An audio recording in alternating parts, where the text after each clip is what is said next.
What's going on? It's your boy Miguel. I'm about to come at you with even more value so you can go ahead and make that money. What I'm about to share with you is something that mainly works for those of you who have digital products, but it will also be beneficial to know the process that this goes through, because these sort of principles can definitely be applied to stuff like Shopify stores where you're selling stuff like merch or other physical products. But this definitely works best for digital products, right? So I'm about to be sharing with you the 3 keys to having an awesome sales page, one that will convert well and will make you tons of money and will leave your prospects foaming at the mouth because they just can't wait to pull their wallet out and buy whatever it is that you're selling. All right, before I even get into them, I want you to know that this isn't like a set in stone 1, 2, 3. That's the order of importance that these are in. These are just as they came to my mind, and this is how I'm going to share them with you. So number 1, numero uno, you want an awesome headline. All right, what is the headline if you aren't already aware? So on a sales page, whether that be from ClickFunnels, lead pages, or any sort of website where you're selling something on that page, that specific page, that would be considered the sales page. The headline is going to be the very first thing that they see, which is going to be on top of the copy. Somewhere on this page you'll see examples of headlines that I found online or I've made myself that I've been able to convert pretty freaking well. All right, basically what you want to do with the headline is a couple of things. You want the customer to understand exactly what it is that's going to be sold on the page, while also opening up a sense of curiosity where they're not entirely sure exactly what it is they're going to find, but they're certain what the solution is that's on the page. You're creating that desire within them within the very first second that they see anything. So once they open the page and then they see what it is, they see the first headline, oh, such and such does such and such, you're about to find out this. They're like, oh, awesome, that's exactly what I'm interested in. Let me read more, or let me watch the video that's on this page, or let me click this button. You want the person who's reading that headline to be immediately interested in what it is that's on the page, or else everything else is going to be a hard sell from there if they even consider reading the rest of the page or watching a video or anything, because that's basically the barrier of entry, having an amazing headline. Actually, I changed my mind. The headline is the most important part. Number 2 to having an amazing sales page is you want to lead your prospect exactly down the path that you want them to take. What do I mean by this? Majority of people like to be told what to do. For some reason, a lot of people are like confused on what path it is to want to take, especially when it comes to buying decisions, all right? So when they're not sure exactly what they want to buy, they're not sure what program, what course, what thing is the best. When there's someone who's confident in the words that they write and the words that they say, and they're saying, hey, do this thing, take this action, make this move, it creates a certain like trust and safety within the customer where they're just going to do what it is that you want to say. Because if you're confident, obviously you know what you're doing, obviously I'm going to get a good product out of this, then I might as well just go ahead and take the action that you're having me take. This works even well when it goes hand in hand with a 30-back money day guarantee. Because if there's a guarantee that I'm going to get my money back, and this person is even saying that they're confident that it's going to work, so confident that they're telling me what to do, they're guaranteeing that I'm going to get my money back, they're guaranteeing that this is an amazing product, then why wouldn't I take my wallet out and buy exactly what it is that they're selling? What is an example of leading your prospect to do what it is that you want them to do? That would be like on buy buttons, having a subtext on the bottom that says click here to get started. Having very strong call to actions on every single button that you have on your page in order to get them to click it. Or if you have an order form directly on your sales page, putting something as simple as please fill out the form below can make a world of difference versus just having the order form there and not telling them exactly what it is that you want them to do. Believe it or not, that can make a world of difference, and I strongly suggest you to split test that if you don't believe me. Lastly, and just as important as the other 2 that I've mentioned, is to have influence triggers on your sales page. What are influence triggers? Influence triggers are from the book known as Influence by Robert Cialdini, probably the #1 psychology book out there when it comes to sales, marketing, persuasion. Watch, I'm saying from my mind. Reciprocity, authority, scarcity, urgency, likability, and commitment and consistency. All right, I'm not going to go through every single one of those like in detail because I am making a series where I'm going through that entire book and explaining every single one of them in detail.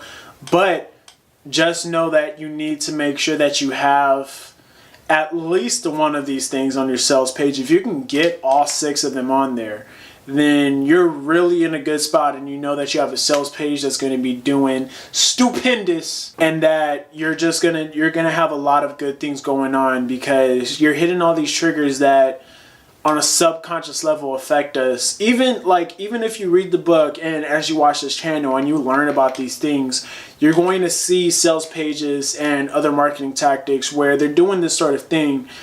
And it helps you make more responsible buying decisions where it's like, okay, you know that there's a good marketer behind what's going on. So you know that they're smart enough to do certain things like that, which means that they should be smart enough to make a good product, because you can have the best marketing in the world, but if your product sucks, then it doesn't even matter. You're just going to have a lot of angry customers, right? So those are the 6 influence triggers. Once again, reciprocity, commitment, consistency, urgency, scarcity, likability, and social proof. I'm pretty sure I said consistency already last time. Social proof was the other one. I'll just give you an example of every single one. Reciprocity would be giving people something for free, like YouTube videos or a free ebook.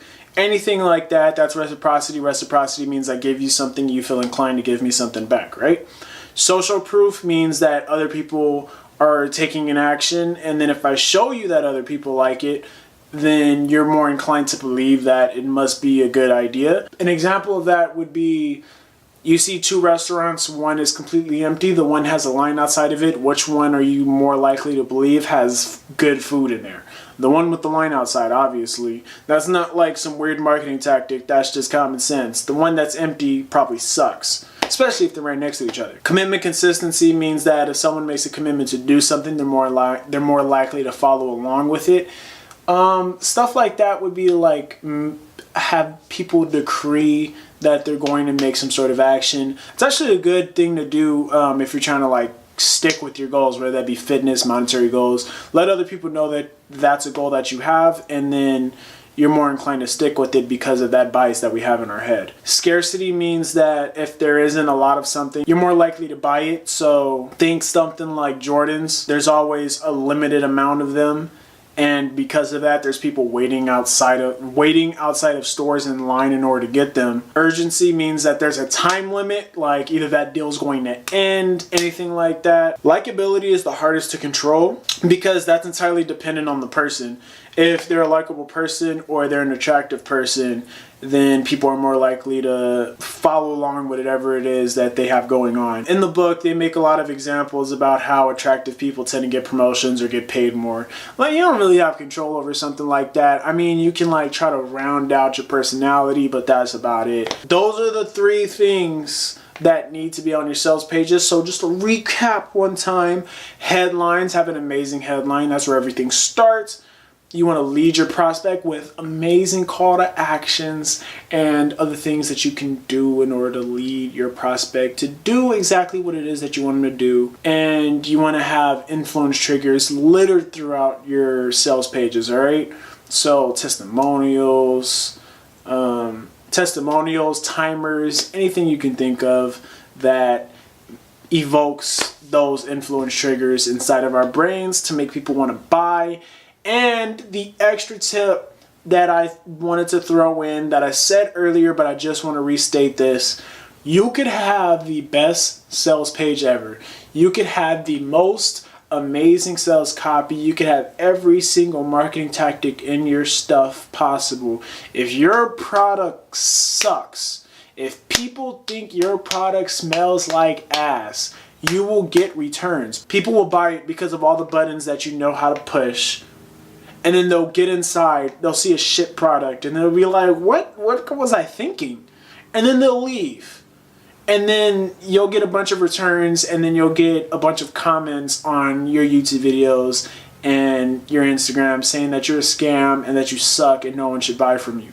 But on the other hand, if you push all these buttons, you get people to buy something, and they get inside your product, and they are amazed by the quality and how much time and effort that you put into it, and they are so grateful for the decision that you convinced them to make, then you will have a bunch of happy customers on your hands. You have even more testimonials, and you will have so many people vouching for you, and then that breeds more customers, and it's just a very upward spiral of good business. All right, so that's all for sales pages for now. I hope you learned something. If you have any questions, go ahead and leave it in the comments. If you want to hit me up, go ahead and do so. Instagram and Snapchat is in the description below. Of course, hit the subscribe button, and yeah, that's about it. Peace.